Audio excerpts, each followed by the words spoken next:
Good morning, guys.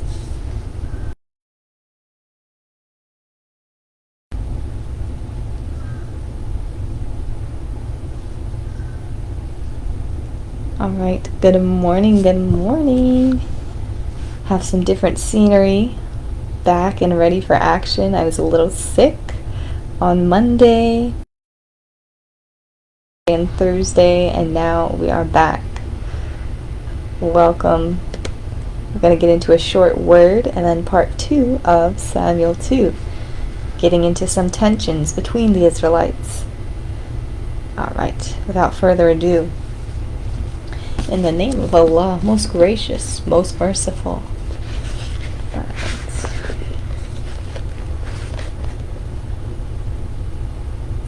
Okay, wonderful. So we have something from Surah 16:102. Okay.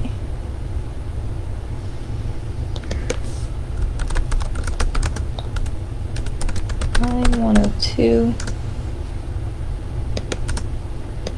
And it reads, "Say, the Holy Spirit has brought the revelation from thy Lord in truth, in order to strengthen those who believe, as a guide and glad tidings to Muslims."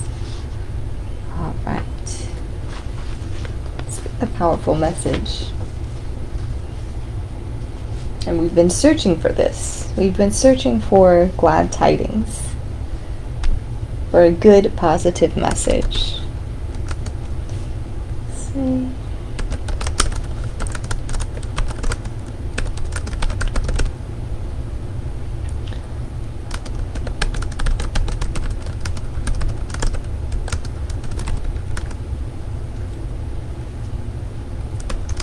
In truth,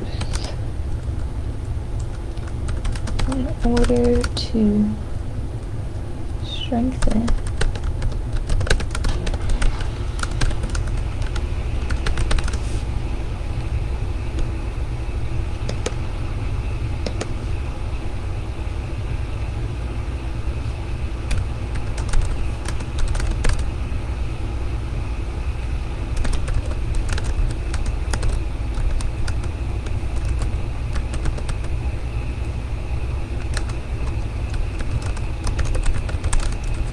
Wonderful. Okay, so a few things stick out in this little verse here. It says, "Say, the Holy Spirit has brought the revelation from thy Lord in truth." So something that is pronounced is the Holy Spirit.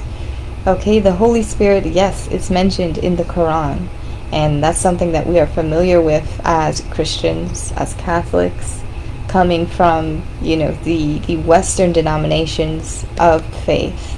We're familiar with this concept of the Holy Spirit. How often are we paying attention to the Holy Spirit? How often are we referencing Him? Not as often as I would say Jesus or God directly, but let's not neglect or let's not forget to acknowledge the Holy Spirit. Because what is the Holy Spirit? It's the Spirit of truth. And in this case, in this line, He brings a revelation. He brings the revelation, whatever that may be to you or to I, or to me, to you or to me. He brings the revelation from thy Lord in truth. So it's a little bit different, right? We're talking about in the Bible how we're getting lots of mixed messages and opinions coming from the people in the king's circle and outside of the king's circle, to David and to now Saul's son. Same situation. You're getting lots of human messages, human guidance. So again, this is talking about the Holy Spirit bringing this message, right? This revelation from thy Lord in truth. So again, if that connection with the Lord isn't fully established, or say it is fully established, don't forget to not necessarily inquire of the Holy Spirit, but a simple acknowledgement of the Spirit of truth, of the Holy Spirit, is very, very important and relevant during this time. So I guess we'll pay attention to that that's something that I often have neglect, right? I still have trouble acknowledging the Holy Spirit and distinguishing the difference between the Holy Spirit and the Lord. But that distinguishing factor doesn't really need to be there, because we know that the Holy Spirit's message is the truth from the Lord.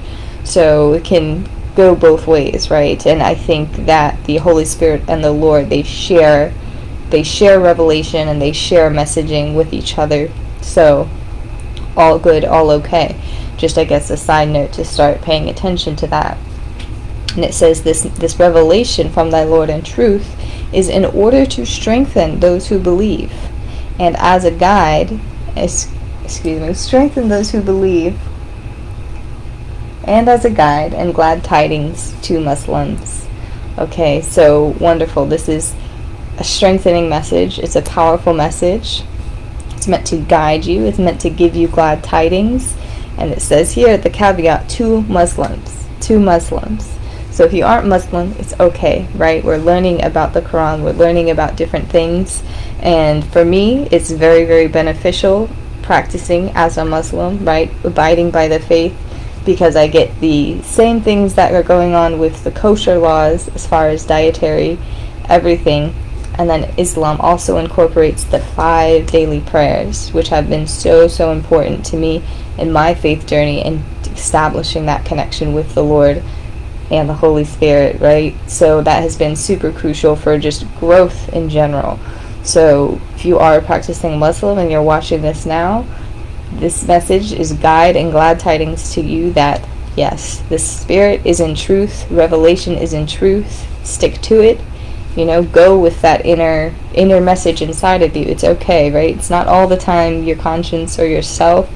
Oftentimes, it's so closely related to your heart, right? Especially if you are a practicing Muslim, right? So, a guide and glad tidings. So very, very good. I wish I could understand the context a little bit more in this section. It says, we know indeed that they say it is a man that teaches them. The tongue of him, the wickedly point, is notably foreign, while the Arabic is pure and clear. Those who believe not in the signs of Allah, Allah will not guide them, and theirs will be a grievous penalty. Alright, so back to the regular themes. So in general, just talking about revelations from Allah, right? What is from Allah, what is not from Allah, and again, abiding to and listening to and acknowledging the Holy Spirit, right? Anything from the Holy Spirit is also going to be Allah. There are a lot of religious individuals who will talk about, what it means to hear from the Holy Spirit.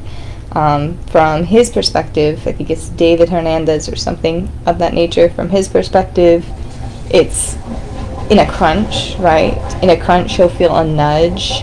He'll feel kind of like a conviction to switch something around or to not do something.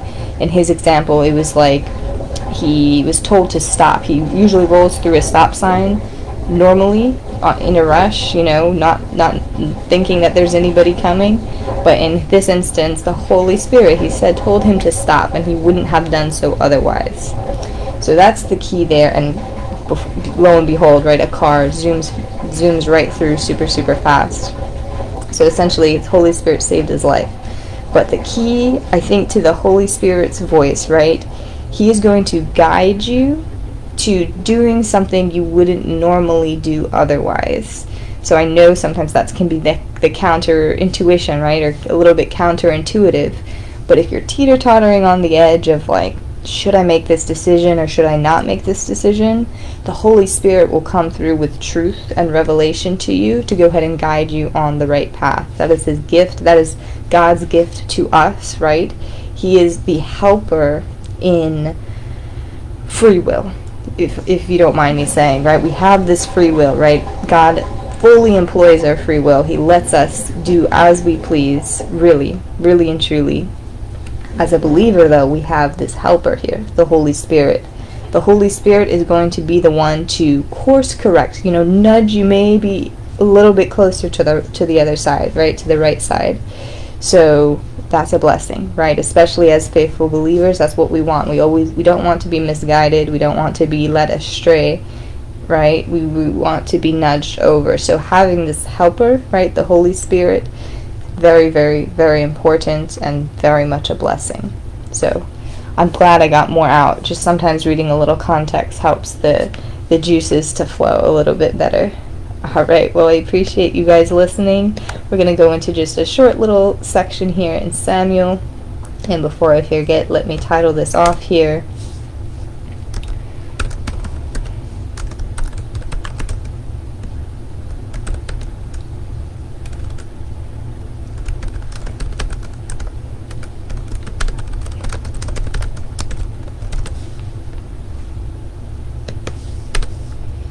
Alright, and again, just like the Lord, the Holy Spirit is not going to be all-controlling, right? Definitely not all-controlling. He definitely is gentle. Gentle, gentle. Nudge, it's a nudge. It's not a push or a shove to the other side. It's a gentle nudge, or maybe a tap on the shoulder. Of course, you're not going to physically feel that, right? Unless you're on maybe a different type of plane here. But it's going to feel just like a little, pull towards one direction or the other, guiding you, nevertheless, on the straight way all the time. So how wonderful is that? All right. Talk to you guys soon. I'll be back.